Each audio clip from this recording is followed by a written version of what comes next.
We are finally back. Finally back on YouTube. Welcome back to the YouTube channel, people. Welcome back to another live stream. And this is your West Ham United versus Ipswich Town match preview. Make sure to leave a like as you're coming in and subscribe if you are new. We're on the road. So 1K subscribers, people. And yeah, finally back after 6 days of not streaming, not uploading. I had to recover from being under the weather properly because last week, I was struggling in pretty much every preview, every stream that I was in, coughing. I've already got a tiny cough now, blowing my nose all the time. Like pretty much having to mute my when I'm on a show with other people on panels and stuff. Pretty much mute my mic every time that I'm not talking so I can cough. Um, but now we are here. We are finally here. It's been a while. A little bit rusty. But listen, big up to everyone that's here. Big up to everyone watching this on the playback, regardless of when you're watching this. As I said, like and subscribe. Big up to Musty as well. Everyone like as you're coming in, as Musty just said there. And we're gonna start probably with the press conference. Gonna get into everything. And will we win a game? Probably not. But we're here for vibes. Big up to Ryan as well. Big up to yourself, bro. Hope you're doing well.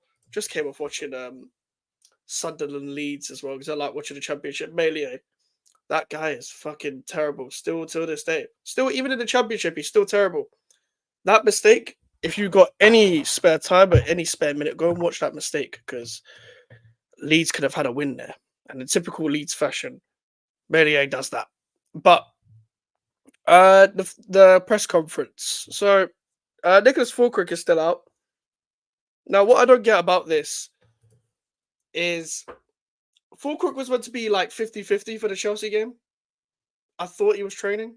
I swear I could have swore I saw him in the background of training pictures. Why does he still have little problems? Why does he still, quote unquote, have little problems with his injury? Because he got injured in the last international break. This wasn't meant to be for that long. But he's still out.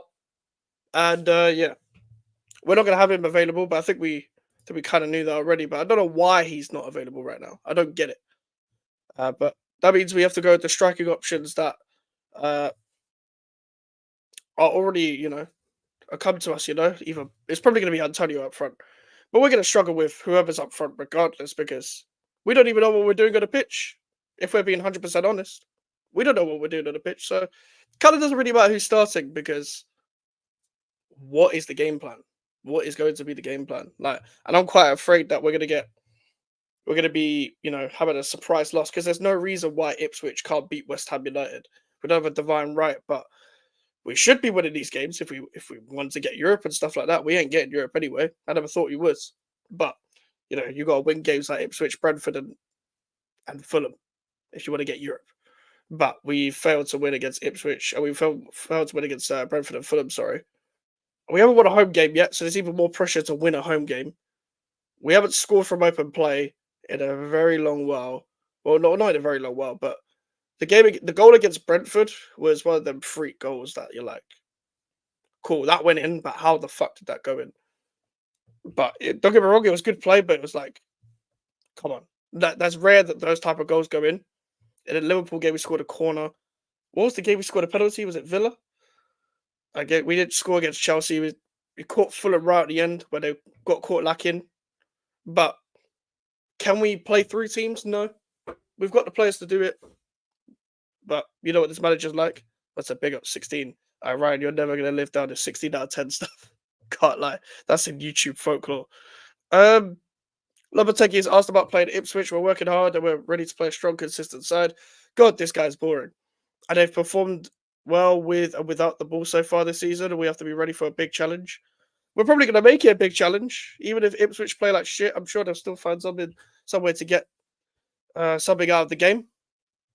The boss is asked about the importance of 3 points. What a fucking stupid question. What is the importance of 3 points? Well, it's important to win every game. Like, the importance of 3 points. Are these the questions that are being asked in press conferences? Are we being serious right now?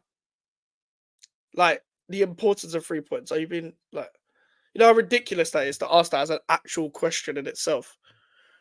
Man said it's very important to win. Yeah, no shit.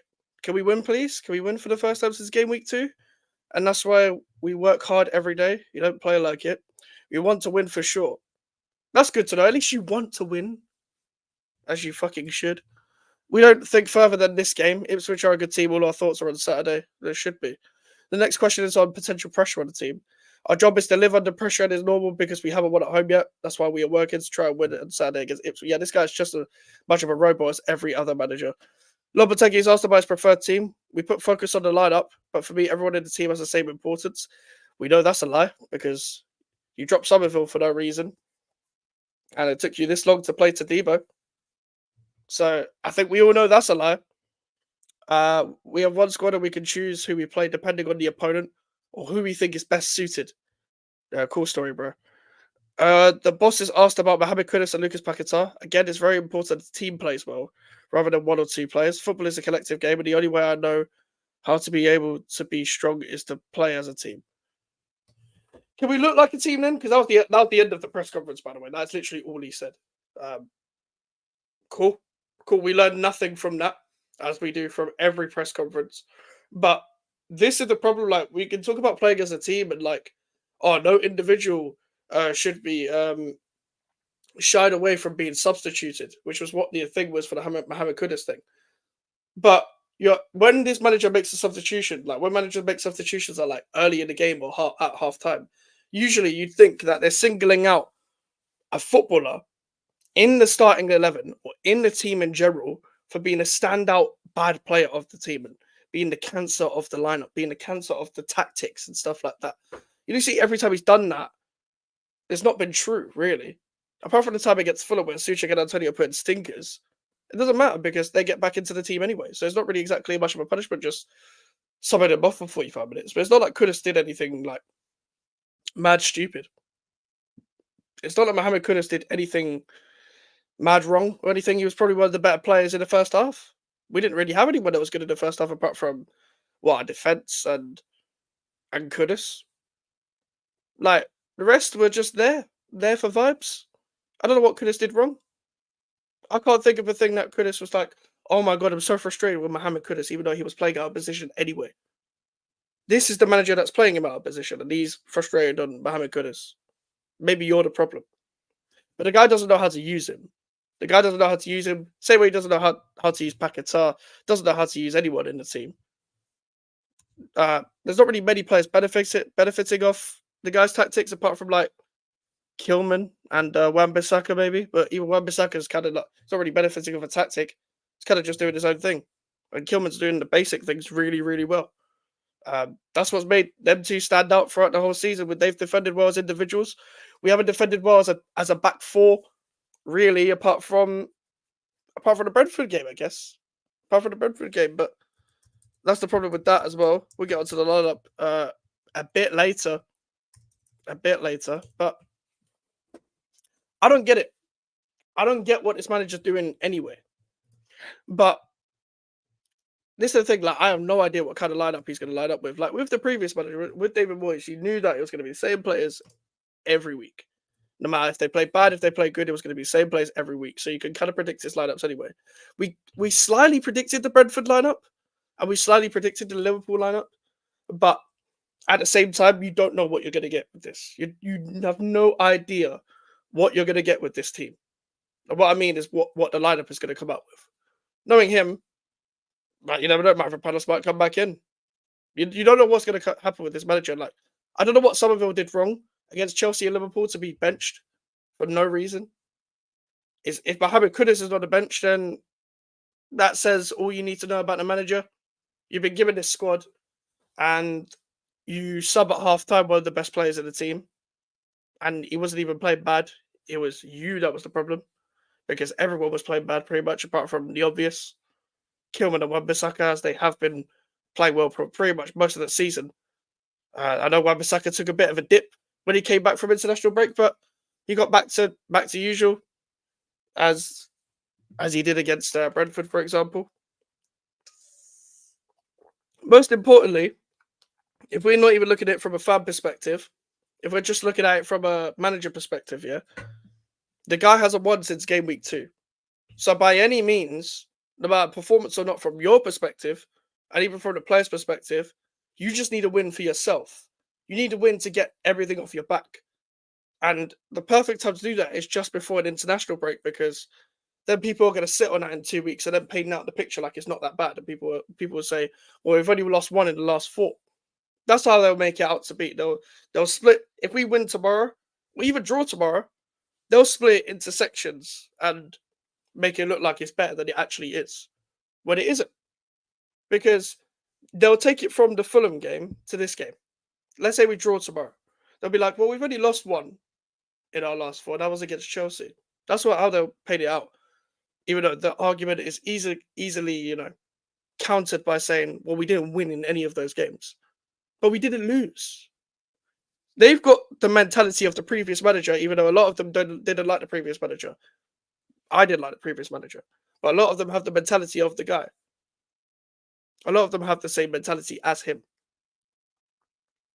They have the same standards. They don't know what they're talking about either. That's just me being honest. But when it comes to this game, like, as I put in the title, you cannot underestimate Ipswich because the way they've recruited, for example, they recruited players like Bennett. Got Hutchinson on a permanent deal. They got Jack Clark from Sunderland, Liam Delap, Schmoddix. God forbid I say Calvin Phillips and Ben Johnson. We cannot let them two get one over us. Apparently, I saw an Ipswich fan say that he might play tomorrow, Ben Johnson, because of injuries, but we'll see about that. I don't know whether Twanzebe's injured and then Johnson comes in for him. But even if they haven't got Ogbetti, they've got someone like Wes Burns, these other championship players that got with them to get promoted that are willing to make the step up. They are willing to make the step up within, the championship to the Premier League, and they're up for it. Like the likes of Sam Morsey as well in midfield. These players are going to be up for it. The likes of Jacob Greaves is another good signing. Everyone knows on this channel that has been subscribed to the channel since the pretty much start of the transfer window, knows that I wanted to raid Hull City for Jaden Philogene and Jacob Greaves. Jaden Philogene put in that great performance against Bayern on his first start. And Jacob Greaves has played decent for the games I've seen for Ipswich. He's making that step up and he's just settling in. Obviously, that would have been over Kilman or Tadibo, so I'm kind of happy we didn't get him in the end, but it would have been a nice option, It would have been a nice option because I didn't think we were going to get Tadibo, so I thought, okay, get Jacob Greaves and Kilman then. And then we could assess what we have from there. But I also thought Mavropanos was going to be better than, he's been playing. But they've recruited really well. If we put it on their goalkeeper, Muric, who's prone to an error. We've seen that at Burnley and Ipswich when it comes to played out from the back and stuff. The problem is we don't press goalkeepers. We wait until teams pass in the midfield just to press them, which is annoying in itself. It's a very half-hearted press, which is why most teams have managed to play through us quite a bit. Even in the teams where we were, I say the teams, we were already really better than Palace, so we won that game. But teams have still found it easy to play through us because we only press that to a certain extent. It's annoying. It's annoying to watch. It's not a high press. Just some mid-block that doesn't amount to anything and doesn't allow us to keep possession or win back the ball in general. And when we do win back the ball, what the fuck are we doing with it? Because if we come up against any sort of organised defence, which, don't get me wrong, Ipswich aren't the best at defending, but we will make them look like they are sick at defending because we don't move. There is no movement within the team. There's no fluidity within the team either. Because you watched it against the Chelsea game where there was no one running in behind, and it's like everyone standing next to each other, and then one person runs in behind, we put the ball in behind, then we lose the ball, and then we don't get the ball back. And then we don't know what to do with the ball when we have it. It's a very hard watch. And obviously you don't see what happens in training and stuff, but you'd like to think that as a fan, you cling on to that hope that they improve and they get better as time goes on. They get better when they work on it more. But when you're watching it as a fan and you're seeing the same mistakes over and over again, that leads to nothing. Because you're watching it with your eyes and you know that they're making the same mistakes. So, and you're wondering as fans, you need someone that's a professional to come and tell you, why are we seeing it and they're not? Why are we seeing that the passing's so off every time and they're not really coached well to play through the press. Why is that happening? Why is it happening that every time we are playing off the ball, we play in a different way every time when it comes to the way we defend? Why is it every time that when we press, we wait until the ball goes into midfield, and then by the time that happens, the other team have already found a way to play through the midfield. They've already found a way to play through the team. They've already found it. They know what they're doing, no matter who we come up against. That's what I'd like to know. But I don't know. They've also got players like Leif Davis, for example, someone who I would have liked to replace Aaron Cresswell if we didn't have Ollie Scholes in the academy, who signed a new contract. Big up to Ollie Scholes, who's a player that had it hard. Pause for the first two games, coming up against Man City and Liverpool. I'm pretty sure he came up against Salah and Savio as his first two games. I don't know whether it's Savio for Man City or someone else, but he's had it hard for his first two games.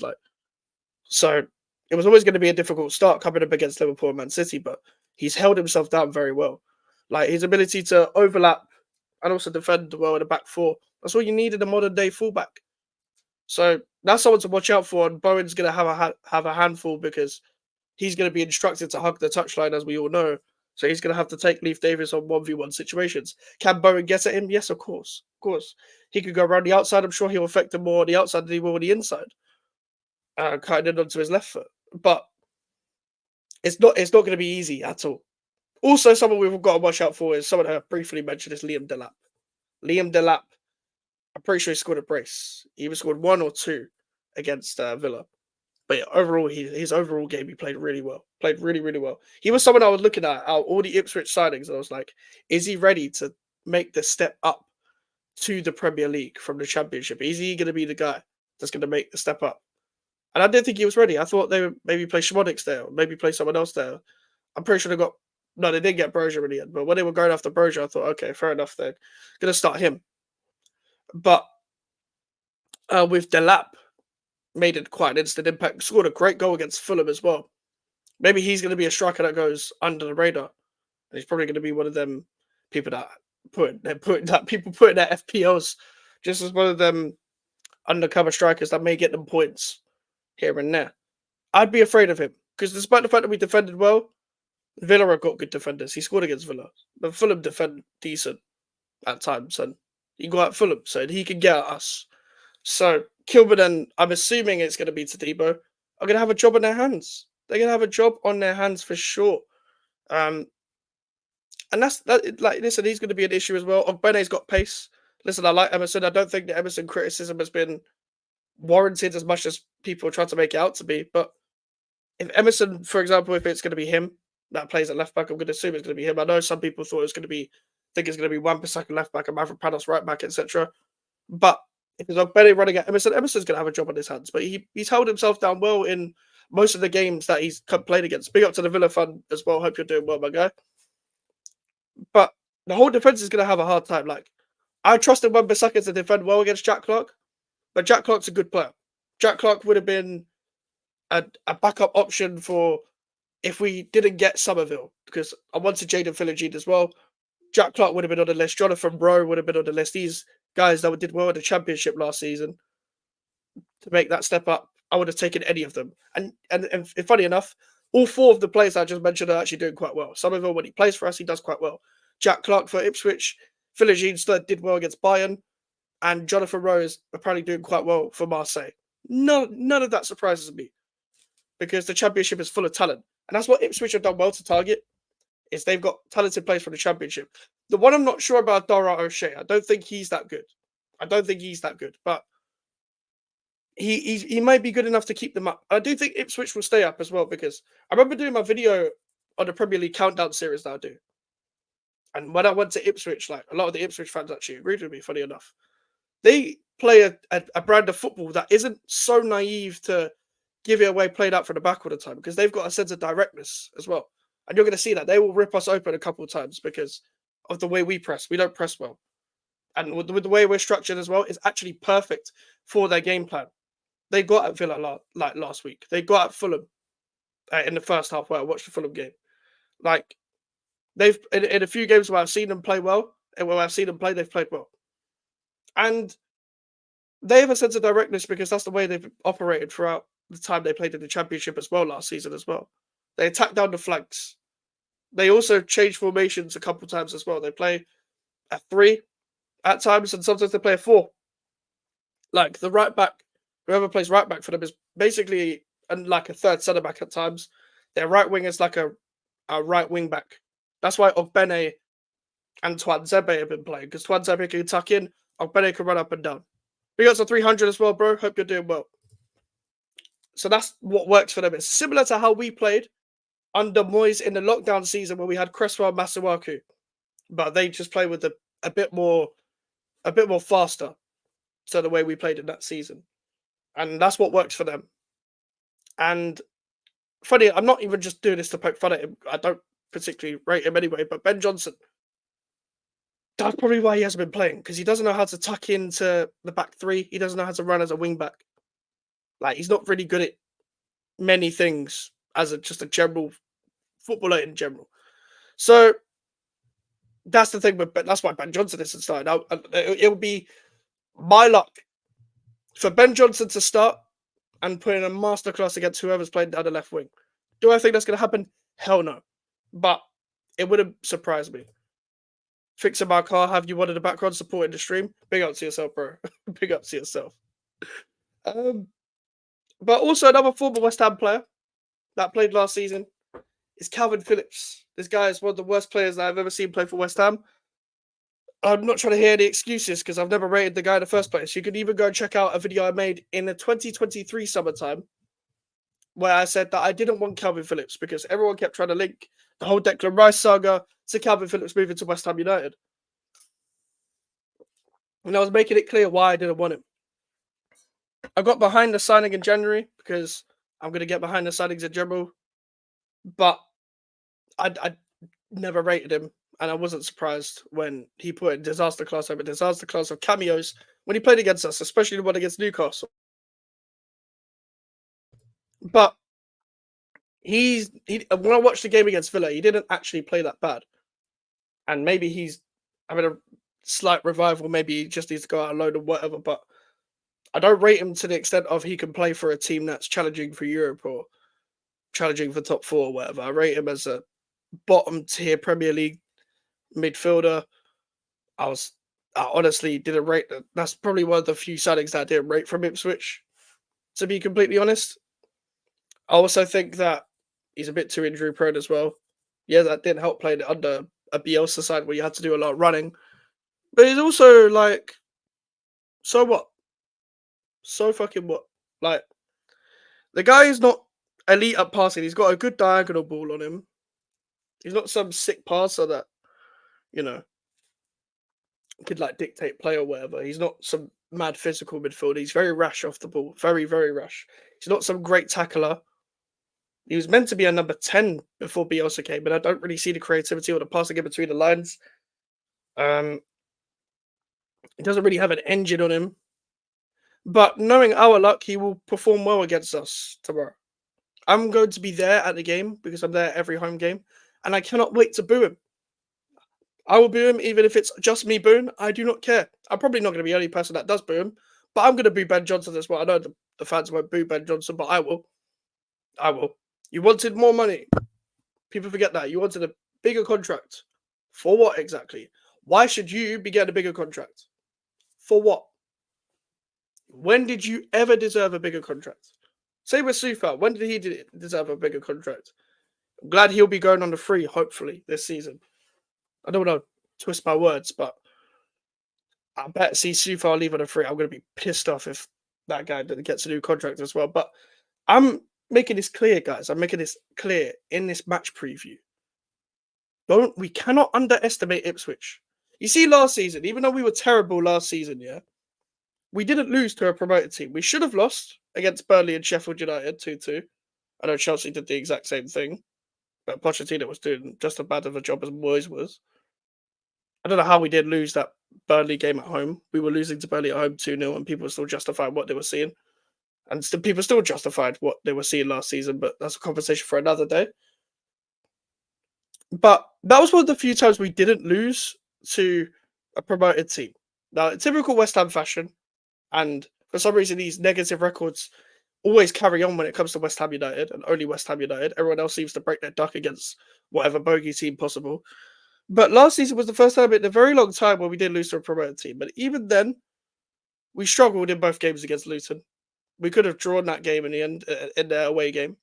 And we went 1-0 down against Luton in one of the last games of the season. I don't know how we even won 3-1. But some good goals from like Souček and Ward Prowse and whatever. And even George Earthy scored. But this season before that, I'm pretty sure it was Forest, Fulham, and Bournemouth that got promoted. We beat Fulham twice. But yeah, we beat Bournemouth. But we also lost to Forest away. Season before that, I don't remember. I can't be asked to keep going through the seasons, but we don't do well against promoted teams. So I don't see why we should be underestimating this one. I know Brentford have had our number for a bit. They've been promoted for a while. We cannot let this become another team where Ipswich probably will stay in the Premier League, in my opinion. They've got all the facilities to. They just need to start winning games eventually. And it would be typical of West Ham United to, instead of winning their first home game of the season, for Ipswich to win their first game of the season in general. In general, they win their first game of the season, and it happens against us. It would be typical us for that to happen. Would be very typical. The thing is, I've said this before as well. I'm at a point where I don't care. I'm not going to get angry at the games. I'm just going to get angry at people trying to gaslight. That's why I get angry. Like, I'm speaking, like, I'm trying to exclamate, whatever the fuck the word is, my words, and just pronounce my words properly. That's why I'm shouting, but I'm not angry. I'm not going to be, because I know we're not going to win tomorrow. I know there's nothing to expect. And the thing is, even if we draw tomorrow, it will still be enough for this manager to keep his job, unfortunately. Because they'll pay to like, well, we did lose. Yeah, it's against Ipswich, mate. I'm fucking happy you did lose. But at max, we get a draw tomorrow. I predicted a draw of my Super 6. I predicted a 1-1. Because I can see them getting a goal. I can see a squeeze of the goal from somewhere. I don't know where it's going to come from, but we'll find a way to get lucky and score. But we will probably be outplayed for most of the game. They'll probably frustrate us being the away team, trying to slow the game down, wait for us to press them. That's what they'll probably do. They'll probably wait for us to press them and just try and pick out the holes of where they can keep the ball. And because we don't press as good as other teams, because we're not as aggressive as other teams, they'll find a way to run it behind and score. I can see it happening. I've seen this happen many times, and I can see us conceding early. We've conceded early a million times this season already. They'll probably find an early goal, and then they'll slow the game down and wait for us to keep chasing the game. It'll be exactly like the Brentford game, just at our ground. And we shouldn't be accepting draws at home to Ipswich, but because it's early into the season, people are going to spin this like it's fine. People are going to spin this like it's fine to draw Ipswich at home. That's my prediction. That's my prediction of how it's going to happen. But I don't care. I don't care at this point because I know what I'm seeing. I know we've got a good enough squad to compete for European things. But we haven't got the manager to coach this team or find the best 11. Speaking of best 11s, let's get into the predicted 11 for how Julian Lopetegui is going to line up with West Ham United. Now, 4-3-3 as always. This is, by the way, this is not the team that I want. This is the team that Lopetegui is going to line up with because I always do teams that I want and I never get them. And I'm nowhere near all the time. So I'm just going to predict what he's lining up with. Excuse me. Areola in goal because he's the league goalkeeper. He's going to have a handful to, no pun intended, to have a handful to put up with tomorrow because we're probably going to concede quite a lot of chances. Wan-Bissaka. I'm assuming he's going to start right back. One of the best players of the season. Not that there's many contenders, but it's going to be him and Kilman. That's the most out there. Jean-Claude Todibo should keep his place after a good performance against Brentford. So you'd like to think that he starts. You'd like to think that Mavropanos doesn't come straight back in. You'd like to think that Todibo keeps his place. And the manager sees that because if he gets dropped after Brentford, none of you should be able to defend this manager. None of you. None of you should be able to defend this manager because the Somerville one was bad enough.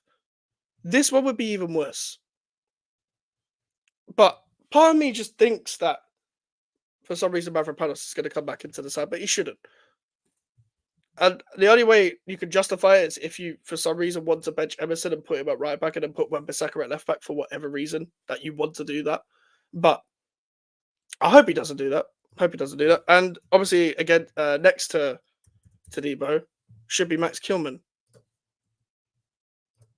Again, probably my hammer of the season so far. Tadibo has already said how much he likes playing with Kilman in the first game they've ever played, and they worked really well together. I also think that Tadibo, with his recovery pace and his reading of the game, they both got good reading of the game. That they take the pressure off each other as well, so we're able to clear chances much better. But that's just me. I think the partnership, like centre backs, have got to bounce off each other, pause like very well with the skill sets that they both have. So I think that partnership just generally makes sense just in totality. And obviously Emerson at left back, I think the Emerson criticism has been a bit overstated, but I think he goes on and does his job quite well. And I'm assuming he starts tomorrow. I mean, at this point, I don't really care who starts because I'm not got any hope. I don't really, even if we win tomorrow, like we won against Ipswich, like it's just a case of going to run now. Like, and I say going to run. Our first game coming back is Tottenham away, so it's going to be long, but whatever. Midfield three, Thomas Suchek's going to start. He scored last game, so and he's one of the manager's favourites. Even though he didn't play well last game, I don't think he was terrible, but it was one of his. He had an okay performance, but as usual, didn't really contribute much to 90 minutes, but did score. So he's obviously going to keep his place, and he's never going to be benched because this manager loves him. Alvarez is back from suspension, so I'm assuming Alvarez comes back, and he starts instead of Rodriguez. Who would I start? Are these Alvarez and Rodriguez? Probably Alvarez, but he better perform better than he did against Liverpool because that performance was horrid. That performance was terrible. Like, he just got a red card and he was on a yellow card and decided to keep defending Rash, keep challenging Rash for the ball, and that got him the red in the end. But he also just needs to step up for his standards as well. But then again, as much as I go in on some of these players, I know who's good enough and who's not good enough for this club. But overall, this manager is stooping down the levels of most of these players. Just my opinion. Paquetá's going to start. Does he deserve to start? Probably not. He's also been way below his level this season, but is it the manager? I don't know. I do think that some of it is just Paquetá, to be honest with you, because some of the stuff is just basic stuff that he needs to cut out of his game, but I don't know. I just want a manager that allows us just to have a bit more freedom, but I don't think he's going to do that. On the right, I think this goes without saying that Jared Bowen will start. He's the captain of the club, so he's going to start every game. Mikel Antonio is one of the manager's favourites, so he will start. He had a bad performance last game as well, but we ain't got anyone else. Mohamed Kudus will start on the left, I'm going to assume. I doubt he's going to be benched for Somerville. I don't know what this manager has against Somerville and Kudus. But once again, we will see Kudus on the left. Luckily for Kudus, he will be starting against Ben Johnson, maybe. Or he'll be starting against Tuanzebe, which Tuanzebe's not a bad player. He could be a decent Premier League player for Ipswich, but Kudus should have them both. 1v1 is just... The only problem with that is that you know he's going to go around the outside because he's on his left foot, playing on the left wing again. This is going to be the lineup. I don't expect any different. I think I'm going to get this lineup exactly right. I don't know who else the manager would start. He's not going to start Soler unless he starts Soler on the left like he did in the second half of the Brentford game, which I wouldn't get because you're starting a midfielder on the left. It reminds me of last season. So it would be kind of just similar to what I was watching last season, to be completely honest with you. But I don't really get it. I wouldn't get this. I wouldn't get starting this lineup. If you're asking me what I would line up with, I'd keep the goalkeeper, keep the back four. I'll probably start Soler instead of Souček. I'd probably move Kudus just in front instead of Paquetá. I'd probably start Somerville. I'd probably leave Antonio up front. And I'd probably put Bowen on the right. We don't have many players up front. Fulkrug is still not fit, so I can't start him. But I'm not putting Bowen up front, even though I said for the Chelsea game that he should go up front for that game and then bring Ings on. But that was mainly because of how bad Antonio was playing. I probably wouldn't start Danny Ings, just because I think if you're a lower league centre back, you'd like to think Antonio would get the better of them. But Antonio, apart from the game against Liverpool, I'd say, and moments against Man City, hasn't really been to his level. I think he's already shown Antonio that he's probably better for the games where you have a lot more space. So, like the Liverpools and Man Cities, you'll probably be more effective against, the bigger teams. So you can get 1v1 with them via just a striker on centre back thing. But the problem is with Antonio, he's not going to stay in his position. He's not going to stay in his position. But the manager won't do anything about that. The manager's not going to be like, "Oh well, can you please stay centrally, please?" But that's his job. That's his job. The manager's job is to literally say the whole instructions: stay in your position, do this tactically. You're shouting and shouting and shouting. You should be shouting at yourself. This is all your fault. If Kudus gets benched, you're going to be super pissed, right? That's the thing. I'm going to be super pissed, but it wouldn't surprise me at this point because I don't know what to expect from this manager anymore. Like the problem is it'll be more annoying, Warrior, because his only option in his head is to start Kudus on the right if Bowen's playing up front. So that doesn't make any sense. To start Kudus on the left, which is not his position, even though he doesn't look bad there, he's just not Mohamed Kudus there, which doesn't make any sense if everyone's fully fit. Or his only other alternative is to bench him for either Sole or Somerville, which I'm fine with Somerville starting, but you've got to start them both. Now, people will probably be like, well, Mike, you're voting for the sake of it. You wanted Somerville to start. Yeah, but I think everyone knows what kind of lineup I wanted.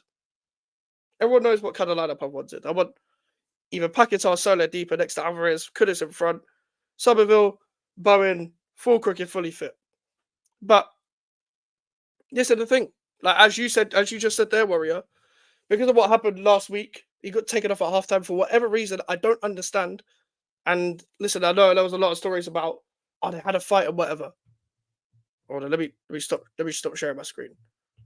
I know there was a lot of things about they had a fight or whatever, but it was just a normal manager-player argument, kind of overstated the story.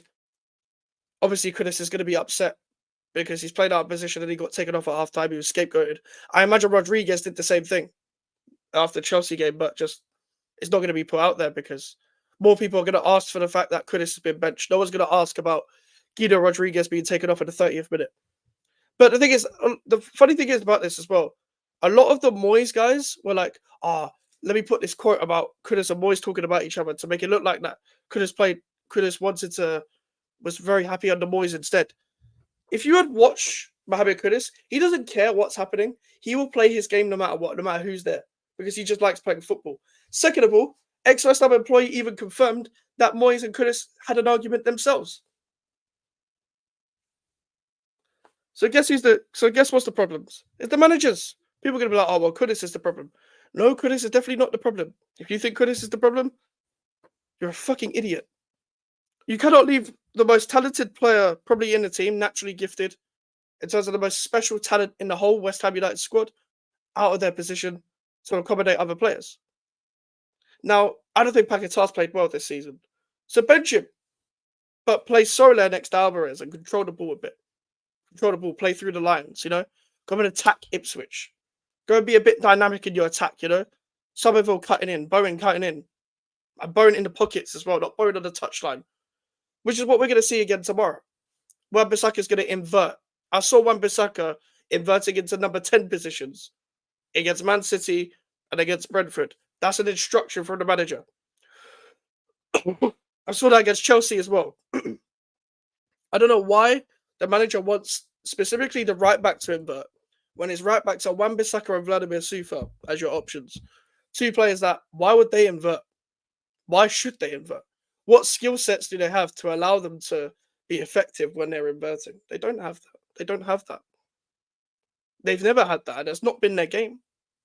I don't rate Sufa in general, so I'm never going to want him to start, but it's not like he was used correctly when he was starting. And listen, I don't think Sufa has got the crossing ability to hug the touchline either. I don't think he should be playing football for my club, but I'd rather him hug the touchline than be inverted if he's playing. With Wan-Bissaka, I'd rather him hug the touchline. I'm not saying because he's a good crosser or anything, but he can find a pass in between, the lines from those positions where he can link up with wingers. He can still do that. So just leave him either tucking in with the centre backs or just hugging the touchline, just doing his own thing. Is he going to do that? No, of course the manager's not going to do that. He's going to make Bowen just be a creative winger and just hug the touchline for whatever reason. But I don't get it. I don't get it. So that's my problem. The manager's tactics are all wrong anyway. Even if he, this is the thing, guys. Even if he starts the lineup that you all want and that I all want, he's going to misuse the players anyway. When it's the specific instructions and where he places them out. Let's say if he loses to Ipswich badly, do you think Lopetegui would leave? I don't think he would leave. I don't think anything's going to happen anyway. I think it should happen. I think he should be sacked. I mean, I think he should have been sacked after Chelsea. If it was up to me, he would have been sacked after Chelsea. But I don't think anything's going to happen. Mainly because I just have that natural negative mindset that I'm never going to get what I want at this club. And I don't think there's been enough smoke without fire for us to even recognise, okay, he's going to get sacked. It's not like the Ten Hag thing, for example. Like, a lot of the feeling around the space is that if he loses to Aston Villa, he's going to get sacked. And they've got a similar record in the Premier League as well. Both teams have only won one game. They won a game week 1. We won a game week 2. With this manager, there's been a couple rumours. There's been Fabrizio Romano saying the obvious that they want to stick with him, but they need results, which is the most basic thing any reporter's ever said. And then everyone ran with that as they've lost patience with him. No, nothing's going to happen, unfortunately. I think it should happen. And also, I think if he had lost to Brentford, then maybe you would have heard more things like talking about he has to win this game to get sacked, that otherwise he's sacked. But I think the draw has glossed that over a bit. And that's just my opinion. But I don't know. I don't know what's going to happen, but even if we win, it's kind of delaying the inevitable anyway. I'm not going to feel anything regardless of the result tomorrow. If we win, I know we're going to lose to Tottenham. I know we're going to lose to Man United. And it's just going to drag out until the next international break, until November, and then we'll be in a worse position than we are. If we draw tomorrow, again, people are going to gloss over it because we didn't lose, blah, blah, blah, blah, blah.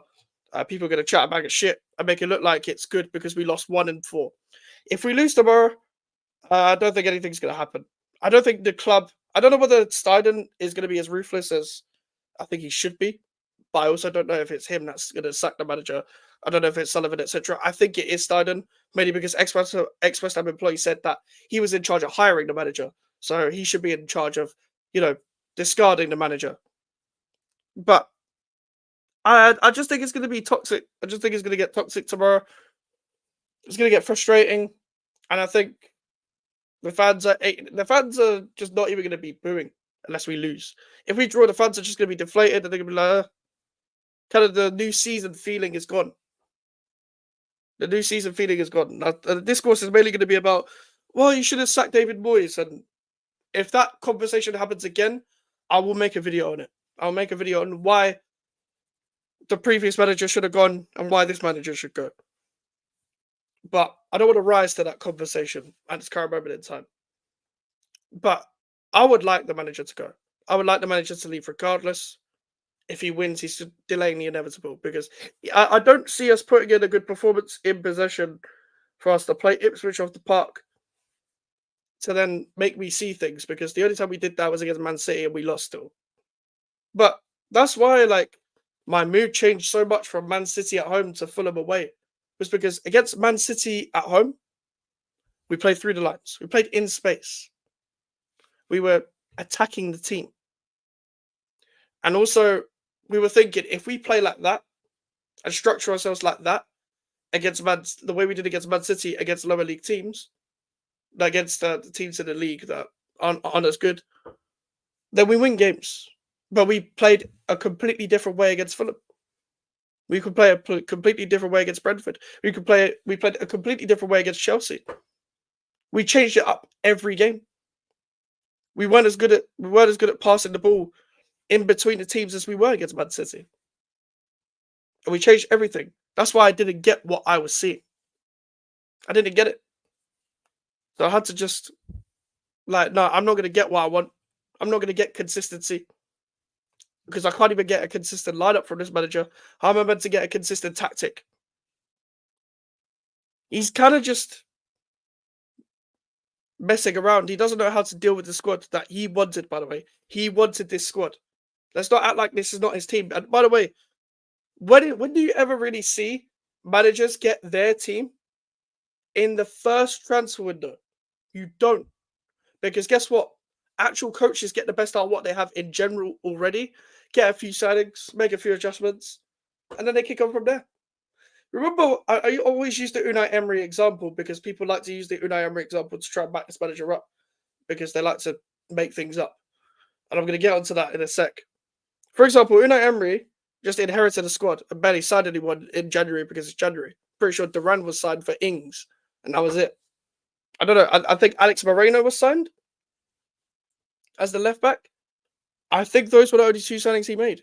He inherited Douglas Luiz. He inherited Mings, Kamara, McGinn, Watkins, Bailey, and I don't know. Like then he signed Diaby and them lot.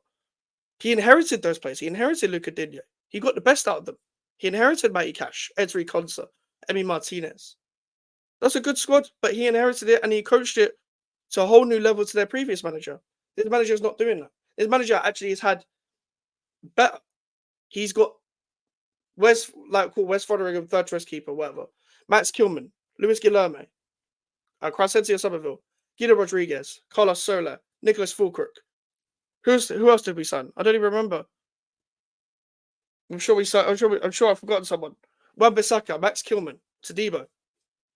Those signings. He got all of them players. All of them. And most of them should be starters.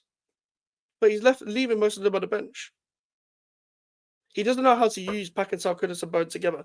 The reason why I use the Unai Emery example, for example, as well, because I saw some idiot say this about Unai Emery that, be patient with Lopetegui because people weren't patient with Unai Emery. Are you stupid? Unai Emery hit the ground running. I'm not expecting it. I didn't expect this manager to hit the ground running. I expected to see an identity. That's the minimum. You know, when people ask me in streams, I was on plenty of panel streams before the season where people are asking me, what do I expect from the season? I expect you to lay out an identity and a style of play and for us to see a better version of that for the second half of the season. But I expect an identity. I expect to see what you're trying to do. That's why I said at the start of the season, and I said 10th. I was patient. That was a patient prediction from me. I want Europe every season. But I expect you to finish 10th in the first season, then go and kick on and try and get Europe every season after that. Because you've had the squad for a season. I was willing to be patient. I'm the most impatient person there is. Forget football in general, just in general. And I was saying 10th. But what I'm seeing now is I'm seeing a mess. I'm seeing a mess of a shower of shit, to be honest with you, to put it bluntly. I'm seeing a different game plan every week. I'm seeing a different tactic every week. I'm seeing players passing short and then other players just passing it long because some of these players don't know what they're doing when they're on the pitch. Like, I don't think the players know what they're doing. I don't think the players know what they've been told. I don't know whether they know what the intention is to try and create chances. I don't even know if they know what they're doing off the ball. I said this when I was at the game against Chelsea. They don't have an identity off the ball, let alone on the ball. Bare minimum, you should have an identity off the ball. I can tell you pretty much what every team's style of play is, barring us and Man United. Because I don't know what Man United are. Fuck them. But I don't know what style of play they play. They're a bit like us. But they're 4 years in. Or whatever. What, 4 years in? 3 years in? 2 years in. They don't really have an excuse. We, on the other hand, have an excuse by being 2 months in to the season. However, how many times have we seen it with managers in other clubs where we've seen an identity straight away? Straight away. And not the best of their identity. I'm not asking for the final form. I'm not asking for the final product. I'm asking you to set the outline, to set the intention. Say it up. What are we trying to do? Nobody can tell me with a serious face or without gaslighting, telling me what are we doing. I'm sure neutrals that have watched West Ham can say the same thing. I'm sure neutrals that don't even support the club, that don't have any emotional investment within the club, can say the exact same thing. What is West Ham? What are we watching? The thing is, I didn't know what I was watching last season. I didn't know what I was watching the season before under a different manager. I don't know what I'm watching now. So this is why I think the manager should go. Like I think any coach, preseason or no preseason, that has a brain, that has any nous about them, sets up a team, and you know what they're trying to do. You know exactly what they're trying to do. On and off the ball. Are they pressing? Are they sitting back? Are they compact? What is their formation? What is their intention when they get the ball? Are they playing out from the back? Are they strictly going direct? Do they use the wings more often? Do they use the midfielder strictly as their creative outlets? Like I could say that from pretty much every team in the Premier League, barring us and Man United. But that's just my opinion. I'm not gonna lie. I don't know what style of football you guys were playing against us. There were some players that played okay, but apart from that, lol. Exactly. During against Chelsea, I can't remember what we even tried to do on the ball because Chelsea didn't sit back at times, but when they realized we don't even have to press West Ham and we could just stay high up the pitch, it was pretty much just like you guys watched us just pass. Everyone went short for the ball, turned around, and there was like, okay, there's no option. Pass short again, pass short again, pass short again. And when we did run it behind, the ball was passed in behind, and then it would be Colwill tossing around a buyer, whoever would come and collect it, and bang, Chelsea would get the ball. And then you saw what Chelsea were trying to do with the ball, by the way, with a manager that has only been there for 2 months. So there's no excuse. I don't care if they have a better squad. Off the ball, you were all over the place against us. Oh, yeah, if we're talking off the ball, I saw we were trying to do off the ball, but it was stupid. We literally conceded in the first few minutes because of what we were trying to do off the ball. And it was analysed very well on Match of the Day. Obviously, unless you recorded it, you can't go back and watch it. But Murphy and Williams on Match of the Day analysed it very well. Like we just tried to go man to man, and nobody could follow that because every time Jackson got the ball, Alvarez wasn't on Jackson, but that was his role to man up Jackson. Mavropanos was leaving that big gap in behind. Also, Alvarez was in the centre back at times. Then he was in midfield at times. It was just confusing. Identity and 10th is reasonable. I'm not sure what style of play you guys have, honestly, plus the constant switching of players. Exactly. Even you can see, and you're a Chelsea fan. And that's the thing, like, I'm glad you said that as well. Identity and 10th is reasonable. In fact, it's below the standard that I actually have for the club. Like, for a first season as well, a lot of teams kick on in the first season. Like, you guys are kicking on in the first season. We'll see how that carries on. We'll see how, like, even Tottenham got 5th. Like, Tottenham didn't really get way below what a Tottenham season is. Aston Villa in their first full season got 4th, and in the back end of the first season where they were kind of in a relegation battle under Gerrard, got 7th or 8th. I can't remember, or 7th or 8th. They got Conference League football.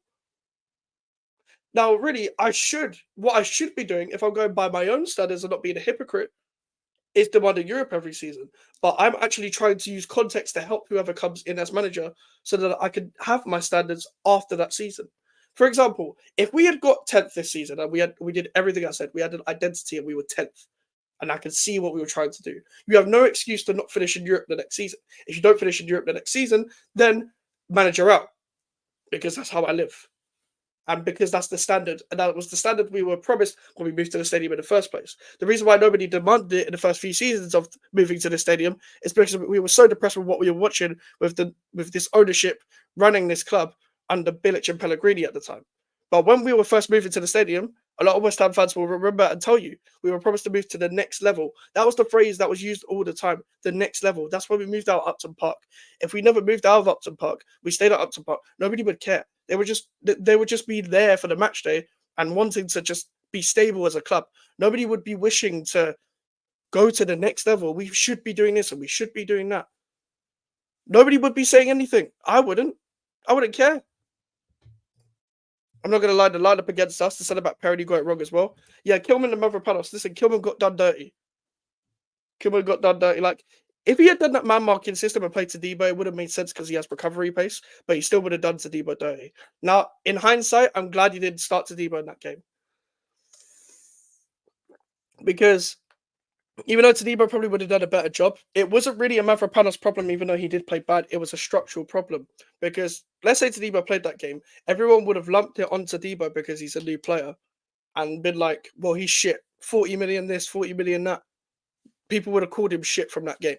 Even though Wan-Bissaka was told to mark their left winger, which was Jadon Sancho at the time. But Sancho's coming short. So Wan-Bissaka is following him and at times pressing the left back in Cucurella when Cucurella is on the touchline or whoever the left centre mid is and leaving the gap in behind. Now, that's not actually Wan-Bissaka's fault. That's actually a structural problem. The manager actually intended to leave all the space there. I don't know what he was thinking. And by the way, if he had analysed the opponent properly within that game specifically, Jackson likes to naturally drift out to the left. Naturally. And that was the one that worried me the most was Jackson versus Mavropanos because Mavropanos is the right centre back. Jackson likes to naturally drift off to the left. That was a match made in heaven for anyone that's on the Chelsea side of things. Because Jackson naturally is good 1v1 when he's taking on players. Skillful. And Mavropanos is just not that good. It's just not that good. So there was also that as well. It was just a complete mismatch. It was a complete mismatch. And that's how he's kind of approached games in general. Against Brentford, we sat in a 4-4-2. We sat in a 4-4-2, sometimes a 4-5-1. And off the ball, we kind of pressed at times. Brentford kind of just passed it around, found the holes, and went down the wings. When we had the ball, we passed it slow. Brentford kind of just shifted across. They were in their shape. They were like, come at us. We're not going to do anything. And we didn't. Which I don't really get how we scored that goal. Against Fulham, we just sat high up, and it was just a complete structural problem with Mavropanos. to be fair, the structure wasn't that bad, but more of an individual problem with Mavropanos playing. Against Man City, it was fine. It was fine. I understood the approach off the ball, and we gave it a go. We gave it a go pressing. They were just too good. And again, there was more individual mistakes for that goal than it was on the manager for that game. Against Palace, good off the ball, very good off the ball. In fact, the first three games, Palace and City, and mainly the first three games, you can find quite a lot of positives in before the first international break. It's just since the other international break has been horrible. But with the Villa game, he got it wrong off the ball. Plenty of times with certain switches that he made, Bowen marking their left wing back, whether it was Digne or Matson, and Soufal man marking Ramsey, and then Mavropanos jumping in to leave space in behind for Duran where he hit the side netting, which we then saw when we failed to man mark their left-hand side. They ended up getting a goal from that Duran goal, which was bad structure off the ball. So that was the manager's fault for that, but there's also a lot of bad individual errors from the players as well. So it's, yeah. Curious if you'd like to see Bowen as a false nine more often. No, I think for Joy is with the false nine. With a false nine, like Pakistan and Kudus can probably do the false nine because it allows them to drop deep as number 10s. And Pakistan's played false nine before. Kudus has played false nine before. Remember, he actually played at Anfield in a false nine for Ajax. He scored. They could play that because they could drop into pockets. I don't even think we have the manager to coach playing a false nine. But with Bowen, I don't think he's naturally good in those areas by just staying in those areas. I think I want him in the pockets coming off the right, just in between the left centre back and the left back in those areas, just try to shoot from those angles because I just think that's where Bowen specifically is top. I think Fulkirk could, with these strikers that drop deep and stuff when he's playing, hopefully he can get into those areas where he can drag out people and then bring people into play and stuff. I think with playing a false nine as well, you got to be a creator. You pretty much got to be a number 10. You got to be a fourth midfielder. It's kind of like a diamond, and then you just have two wingers at times, anyway.